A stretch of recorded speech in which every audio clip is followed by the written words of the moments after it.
بسم اللہ الرحمن الرحیم۔ سائم ہومیوپیتھک انفرٹیلٹی کلینک سے آپ کی خدمت میں حاضر ہوں۔ آج کا جو ٹاپک ہے وہ بھی پریکٹس کا ایک خاص حصہ ہوتا ہے۔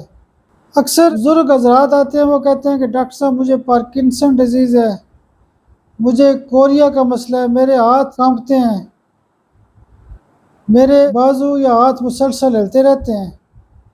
پارکنسن بیسیکلی ایک ایسی بیماری ہے کہ جو برین کے اندر سینٹرل نروس سسٹم ہوتا ہے، اس کے اندر جو میسج آتے ہیں وہ میسج سسٹم ڈسٹرب ہو جاتا ہے، وہ کنٹرول ختم ہو جاتا ہے، یعنی بیسیکلی برین کا ڈس آرڈر ہے۔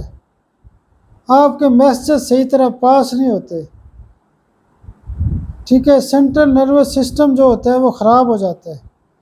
اس کی اور بھی بہت ساری وجوہات ہوتی ہیں، یہ پیدائشی بھی ہو سکتا ہے، یہ کسی بڑی بیماری کی وجہ سے ہو سکتا ہے، برین کے اندر ٹیومر ہو سکتا ہے، کسی کرانک ڈیزیز کی وجہ سے ہو سکتا ہے۔ اس کے علاوہ یہ ہوتا ہے کہ ڈپریشن کی وجہ سے ہوتا ہے، ہائی میڈیکیشن کی وجہ سے ہو سکتا ہے۔ اس کی بھی مختلف وجوہات ہوتی ہیں۔ جو دوائیاں ہمارے کلینک پہ پارکنسن کے حوالے سے استعمال کی جاتی ہیں، اس میں سفلینیم ٹیوبر اور آرامٹ سی ایم کی ایک خوراک دی جاتی ہے۔ ایک خوراک پہلے دن، ایک دوسرے دن، ایک تیسرے دن دیں۔ اور جو دوائیاں کوریا یا پارکنسن کے حوالے سے صبح دوپہر شام استعمال کی جاتی ہیں، سب سے پہلے آپ اگیریکس 200 روزانہ صبح دیں، جلسیمیم 200 پاور میں روزانہ دن کو دیں، اور مائی گیل 200 پاور میں روزانہ رات کو استعمال کریں۔ کالی فاس 6x بھی صبح دوپہر شام آپ استعمال کر سکتے ہیں مشکل کیسز میں۔ کالی فاس 6C یا 6x بھی استعمال کی جا سکتی ہے۔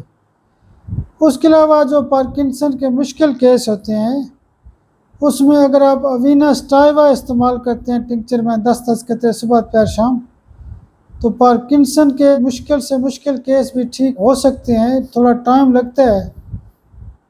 تو اس میں یہ نہیں ہے کہ ہم پہلے کہہ دیں جی مرض ٹھیک نہیں ہوتا۔ ہر بیماری کی روٹ کاز کو دیکھنا ہوتا ہے، ایج فیکٹر کو دیکھنا ہوتا ہے۔ جلسیمیم کا یہ ضرور یاد رکھیں کہ اگر مریض کی طبیعت ایسی ہے کہ اس کا بی پی لو ہوتا رہتا ہے تو پھر جلسیمیم زیادہ فائدہ کرتی ہے۔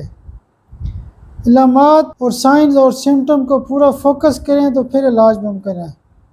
آپ میرے لیے دعا بھی کیا کریں، اللہ پاک آپ کو بھی صحت اور سلامتی دے۔ بہت شکریہ، بہت شکریہ۔